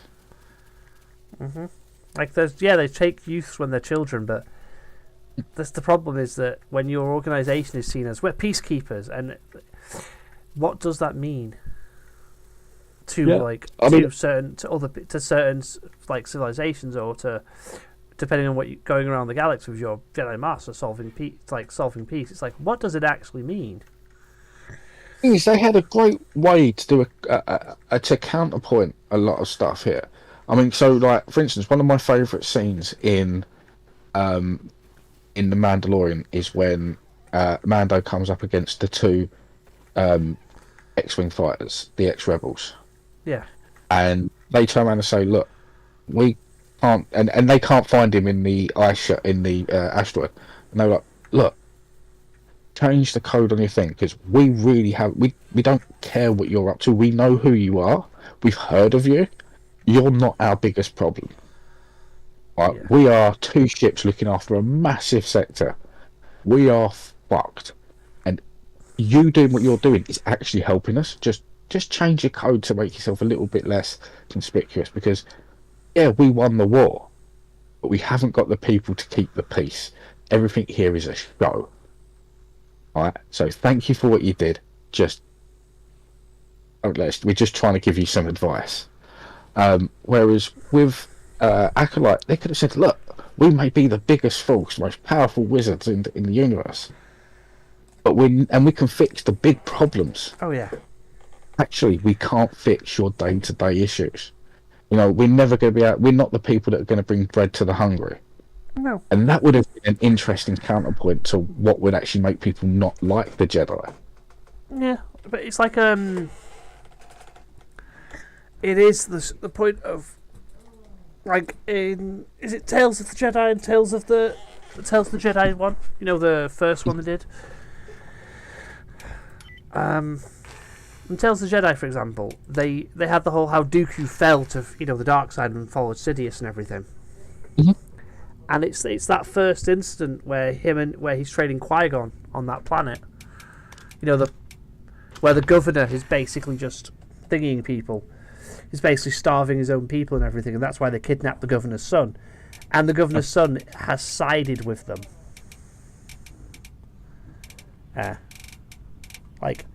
He sided with the people that have kidnapped him. I mean, I always liked the. I've always been a bit of a contrarian amongst my friends as the person that says the Empire didn't do anything wrong, because the Empire really kind of didn't. If you watch, Tarkin was an evil fuck, but then he was also involved with the Emperor, so you know. There's always going to be weird shit. But let's compare. Is there slavery or mass criminal enterprise on any of the Empire worlds? Or mass unemployment? Not really. Scumbag and villainy? The scumbag and villainy, kind of. No, they're all on outer rim planets. That's why Tatooine's one of the places it's allowed. The Empire don't really have any full control over there. But yeah, of course, there's always illegality. but it doesn't have full prevalence. Under the Jedi's, slavery, child slavery, I know. gambling dens everywhere, I know. The crime Empire. families. Yeah, it is a. I mean, if you actually want to go geopolitical, there's a great reason why the Empire would win. And there would have been. Oh, mate, I would have loved to see that. The Sith start using politics to beat the Jedi. I mean, that'd be great. Because you can have all the Jedi fights and all the Sith fights you want, but you also have a little bit of intrigue. Because, no matter how many fights the Jedi win, they're not winning the hearts of the people, because they can't. No. It's like one of the favourite. I think it's. Do you know what? More I'm saying this now, I actually think this is a Marvel story, Avengers story, and not a Justice League. But I really think it is a Justice League story, where one of the villains manages to turn everyone against the heroes by going, by literally pointing out, what did these villains do? So, this guy here, he came in to rob a bank. He was going to steal, at best, $15 million from this bank. After the fight with the Justice League, we were left with $2.6 billion of infrastructural damage. I would say it sounds like a Marvel thing with damage control, and one of the reasons that we ended up with the they wanted the Superhero Registration Act. Yeah, well, there's a couple of different. Both lines have done the same thing. Similar lines. Wasn't it? DC's was the Metahuman Registration Act, wasn't it? Metahuman Registration or something. No. Metahumans are completely fine. They have their own thing. Aliens did need to be registered at one point, but metahumans, I think, have always been pretty okay as long as you don't commit a crime. Yeah. Well, eventually, I did like that the Flash actually handled that in a way when they got the what's the name that took over that was a metahuman. Yeah, I mean that's in the TV series. Yeah. That was a good.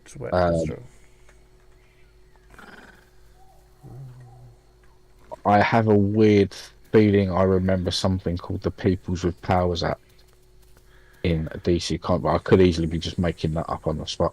But yeah, but in this case, yeah, they were just trying to point out, look, they do more damage than the villains. Why would you get upset with the villains? I mean, villains will always be villains, right? But that's why we have the police. Like I said, I don't think it was Marvel. It definitely wasn't Civil War, because Civil War was all about death and the cost of life, and it was kind of very similar to what happened in the Civil War. Well, not similar, but the catalyst, people dying, is the reason the Registration Act happened. Which I think would be, weirdly enough, I think it'd be very interesting to go back to that point in time as Robert Downey Jr. as Doom. I was about to say Robert Downey Jr. Doomia. He has become Doom in real life. Yeah, because one of the things that Civil War film didn't do, and it should have been 2 or 3 films, it really should have been 2 or 3 films, is they never showed the block, which is the giant prison cell, or the cube. Is it the cube or the block? I can't remember. The giant metahuman prison in the middle of the ocean that Tony Stark invents to imprison anyone with superpowers. What you mean in the Civil War? Yeah, You're right. in the comic books. The first one isn't Tony that makes it; it's Reed. Is it? Oh, yes, sorry. He makes his prison in the negative zone. Yeah.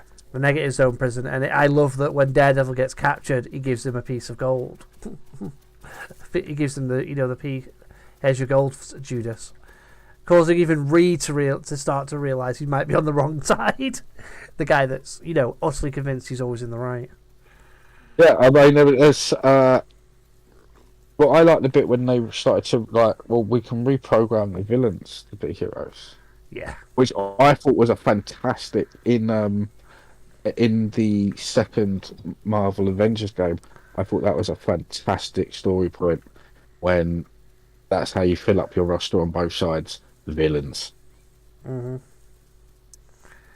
I did love the fact that the reason that those villains that Punisher was initially on Cap's side because he worships Cap.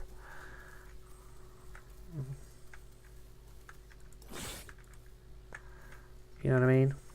Well, there are so many great ones. I mean, it's a character that we've seen a hint to in the MCU now. I really hope we do get them, Patriot, because they were such a big part of that original story, and they were a big part of the video game as well. And it's just a cool little character, and I think it would have just the way they introduced Isaiah Bradley into the comic books via Patriot, I thought was fantastic. I just wish that. Have you seen the trailer for Captain America: Brave New World? Yes, I have. Oh my god, it's gonna be! I am I so do. hyped. I'm so happy because we're finally getting to see Red Hulk. I'm like, yes, we're finally getting another Hulk. So, well, here's the thing. I've watched Wolverine Deadpool again recently. Again, do you know what you mean? Like 4 times now. Yeah. And there is a small cutaway scene of nothing and rubbish, really.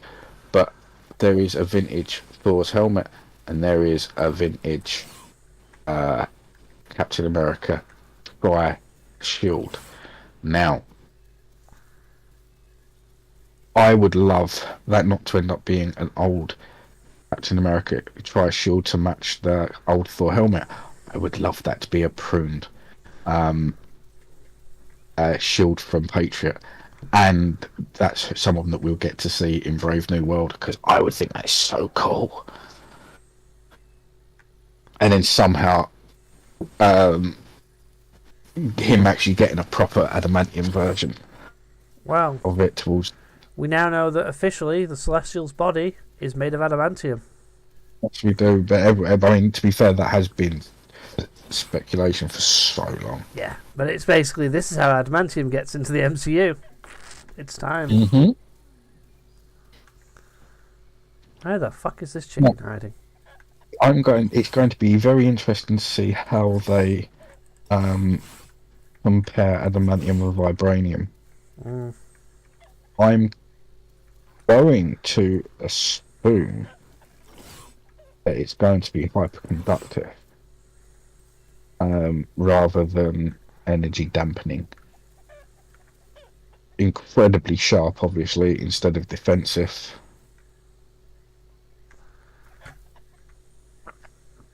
I can hear this fucking chicken, but I can't see it. But it's also going to be interesting to see how they implement it with other characters, because literally all the things adamantium is in the comics is vibranium in this. Mm-hmm. So it's literally just useful for a handful of mutants, really. Wow. Adamantium, remember, is initially was the indestructible one, so. Well, yeah, but I think vibranium now is in the comic books proper, and they're basically on the hardness scale. They're exactly the same. I believe. I could be wrong. I don't think I am. I think they are comparable. So I mean, Dora Milaje. So I mean, you're going to be able to see him take on a fight with Black Panther. I mean, maybe they'll make it so he can start to scratch it away, at least, or he can. His claws are so sharp they rip into the nanites more than the adamantium itself. Because that was one of the things that adamantium was meant to do. Is it's so sharp it can cut atomic level or next to the atomic level, Yeah.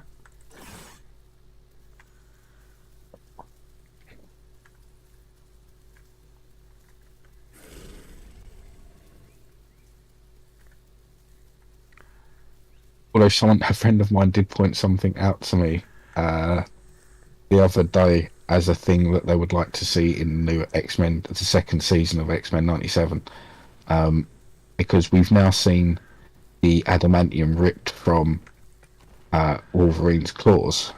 I've got a question for you. Shall we discuss a certain thing to do with that before the end of the show today? Yes, what thing? To do with a certain person who got fired by Disney. Disney said nothing. Oh, he said nothing, and then when he got he got his credits taken off him for season 2. And got mad that he wasn't invited to the award ceremony for the show. Mm-hmm. But the thing is, when he said that, he's like, I practically am the one who wrote the show. I'm like, kind of getting a bit of your personality of why you may have been fired coming through now, it seems. And I'm like, now what Disney's statement on the matter makes a bit of sense. When they're coming out and basically saying that, yeah, we got rid of him because he's because of misconduct. So here's the thing. Now, everyone like me, not everyone, a lot of people like me, jumped straight to the morality clause on his contract because he did everyone has one, and his OnlyFans because it was shut down immediately after, and now. I'm kind of thinking maybe that was their get out of jail free card. Look, we'll say it's your morality calls if we have to, but you won't have any issues with your next job. Like basically, it's like having a CV. You can't give a bad CV. No. You can just say I'm going to give one. But in the industry, if no one says anything, everything's okay. So as long as nothing comes out. Yeah, and then he decided to take a pot shot at Disney and claim, oh, it's because of this art I posted in July. That's why they took my credits away. And I'm like, mate, you were fired in May. They took your credits away because of the same reason you were fired in May. It has nothing to do with with posting a somewhat sexy, like drawn pinup of Cyclops. Mm. Like that has nothing to do with it at all. Don't kid yourself into thinking that's the problem. That's why. Good thing. When it comes to certain communities, be it who you love or what you look like, Disney has a lot to blame. They've got to take a lot of blame on things that they do. Mm-hmm. On this one, no. I mean, they literally told parents to basically told parents to shut the F up about Andy Mack when Andy Mack had a kid on that show. Like, had 2 characters on the show. One that literally was a kid that came out as gay. And, liked another boy on the show, who then turns out the other boy on the show is gay. Like, and this was a kid, and his friends were ecstatic of it. And they're like, what the hell is with this? And there's another character, I think, in the show that has 2 moms as well. Yeah. And here's the thing. The joke about that was I've met her mom too, and I've met her mom too, and it was like that the parents had met both moms but separately and hadn't realised that their daughter's friend had 2 moms. And they were like, oh yeah, cool, just accepting of it because it's a normal thing to happen in life. And Disney was basically telling people to shut their F up about it in these shows. So trying all the community around. The last one they ever really want to upset, other than teenage girls, is the gay community, because they would truly lose so much money. So yes, there are certain communities that they are a bit more inclusive of than others.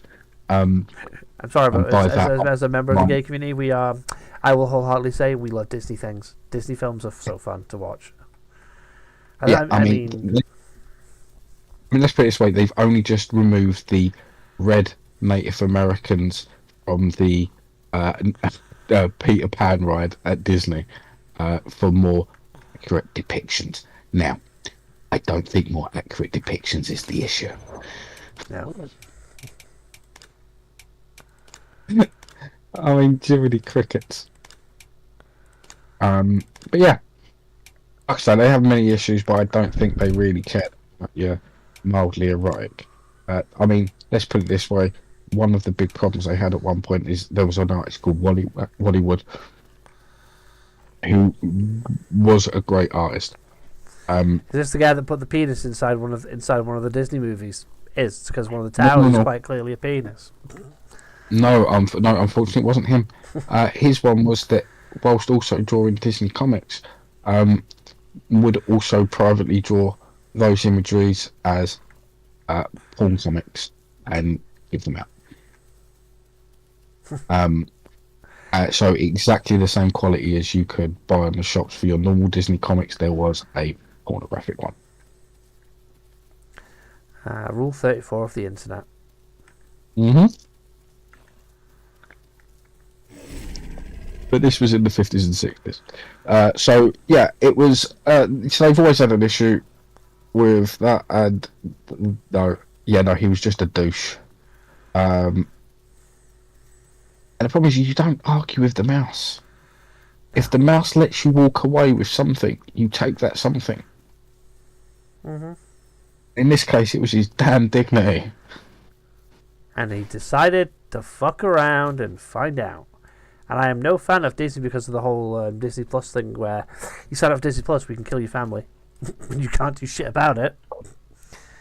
Oh, that was dark. That was dark. That was dark. What I find hilarious, by the way, have you seen the latest things from the new Deadpool and Wolverine thing they're doing in the show they've got at Disney World? Even the Deadpool actor was making jokes about it. I'm like, oh no. Even Disney's self-aware at this point, going, yeah, we know. The thing is that's one of those kind of things. It's the Angus Deaton problem. If you've got a character like that, you have to mention it because it's the only way to break the seal. It's kind of weird. He is a character that's kind of shot them in their own foot because he's gonna make those sort of comments. Oh yeah, the joke was Wolverine because it's the other guy that's the Disney star that's playing, the Wolverine in it. It's like Logan's late because he was checking his Disney Plus subscription. Just it's Disney Plus terms and conditions. Just like, god damn it. I don't know if you know the latest on that though, but just before it was declared that no, you're not allowed to use this Disney, you're gonna have to do better. Wasn't it McDonald's has done the same fucking thing? Oh no, that's a different thing entirely. But they turned around and said that their lawyers, because they kind of knew the writing was on the wall, because they were originally told to. So originally, when they put it in, after they put in their claim, that's when the lawyers said, "Oh, and by the way, they signed up to a subscription service, and this, and this is why we can throw it out, or we can go to arbitration." And the judge was like, "That's not how these things work. You're going to have to resubmit your claim with this in it." So they did, and that was like, "This don't seem right." So he had to make a ruling on it, and they kind of knew which way the wind was going. And before a ruling was made on it, they was like, "Oh no, this is awful. Of course we wouldn't do this. This is unfair. In fact, no, we insist we don't go to arbitration unless they want to." But, no, fuck off. Yeah, to be fair though, what a lot of people always forget is like these might be Disney's lawyers, but a lot of people don't get is that this is actually an external company Disney hires to do this. That the company's the one that just they know what the client wants, but the company itself is the one that's actually responsible for what their lawyers say. So, yes and no. So there's a couple of things going on here, and this does require a little bit of cultural and historical knowledge of America. So their court system is incredibly expensive and incredibly packed. It takes an incredibly long time for a court case to go through, and all these times you have to have a lawyer on tow. These things cost money, and if they take years, they take years. So a few years ago, it was put into a lot of different states' laws that you could choose to go to arbitration instead. This would, so unlike going to court, this wouldn't be open to public scrutiny and knowledge after the fact. And this would be actually then adjudicated by experts in the field other than a judge. So there's good and bad here, because if you're going up against a judge that doesn't know shit about anything that you're talking about, they could just go with the best talking lawyer. Whereas if you go to arbitration, because you've got experts in the field, they know their shit. So these things get done faster, cheaper, and without all the pomp and circumstance. But all the things that are binding means you can't do anything after the fact. Whereas with a court case, you can go to higher courts once in adjudication. Once it's done for the most part. But also none of it is part of public record. So if it turns out that if in like Discovery, for example, the company and like, not saying that Disney have done this, but if it turns out in Discovery that they find out that they've been genetically enhancing chinchillas to turn into the milkshakes, no one would know. It stays in that courtroom. It stays in that adjudication room. Whereas if it came out in a courtroom, it's public knowledge now. So there's many good and bad reasons to go to adjudication. Being forced into it is something that shouldn't happen. It is meant to be the choice. Both parties have to agree to it. Otherwise, it goes to court. And they've tried to force it in this case. As for being a outliner subsidiary, so if these places is basically a mall that Disney own, and you rent a space in the mall. But the problem is how these things work. These lawsuits work. To sue the company, to sue this, particularly the establishment inside there, you have to sue Disney as well. Oh, I don't mean that part. I mean the lawyers themselves are probably, Disney's like a company that Disney externally hires to be their lawyers. No. Their lawyers are their lawyers. Oh, Disney has lawyers in-house. Yes, Disney lawyers are Disney lawyers. They will not work for anyone else. It's usually a very big company. Well, so I believe their lawyers are a massive part of a massive company. But they are their lawyers. They're not. Those guys are not, after finishing that case, are not going off to try and find other jobs. They're the ones that when you get if something happens on a set, you ring them up. Something on a script, you want to make sure it's not libelous. You ring them up. They are on retainer 24/7. They've got. Hey! At least it's not Hasbro and the pink and. Hasbro's version of this would be hire the Pinkertons, scare the shit out of them. Yeah, we'll come down and smash your windows in. It's not a good idea. Well, I the only thing about that entire situation is that Hasbro didn't realize how much shit they got themselves in for doing it. It's like, oh crap, we fucked up. Oh, allegedly, I would say there was a story a few years ago that would half counter that. In the fact that during the whole there was another kind of version of old school Netflix called Redbox, and you could rent DVDs from them, but they also started selling digital codes for films. But what they were doing was buying, because Disney refused to actually sell DVDs to them to rent legitimately. They actually went out and bought the DVDs retail and rented them that way, and they're allowed to do that under the states that they were in. But a lot of Disney films at this point in time also came with a free digital download code for the film. So what they were doing was buying all the ones that had the digital download codes, renting out the DVD, and then selling the code full price to someone. And Disney lost their shit. That was not legal. Well, it turns out it was completely legal, because not on any of the boxes did it say that you couldn't do that.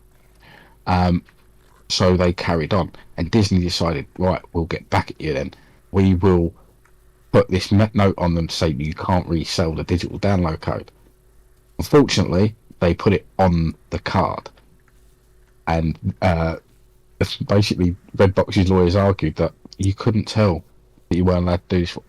There are customers that wouldn't buy this product knowing that they couldn't do that. So you can't do that. You can't hide a contractual clause inside something else. So they carried on, and that's when. So basically, they then put the sticker on the outside, then stopped doing the digital download codes. But here's the Pinkerton bit. A large number around this time when they had already lost the second suit. A group of people out of nowhere just started going around smashing up the red box machines, which are basically like vending machines for films, and just smashing the shit out of them. And the rumour was it was Disney hiring heavies to go smash them up so no one could rent the films.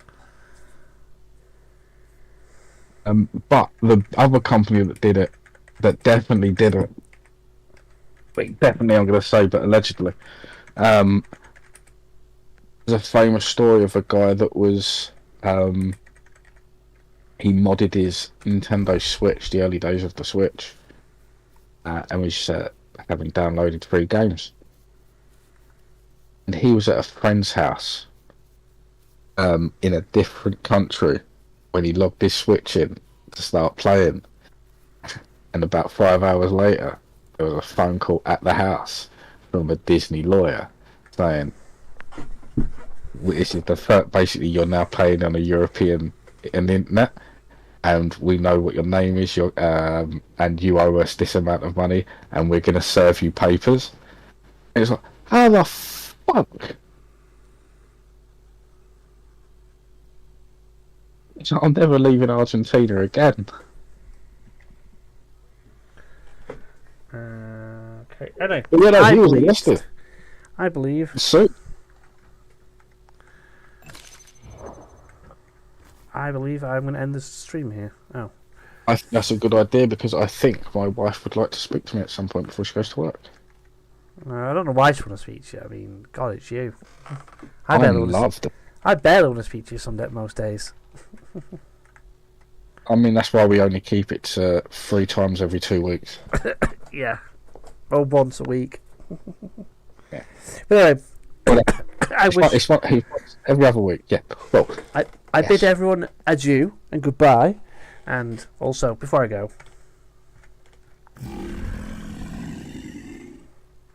there you go. I had to do that. I had to roar at everyone. Because I forgot to turn this game's volume down, so I've just realised that.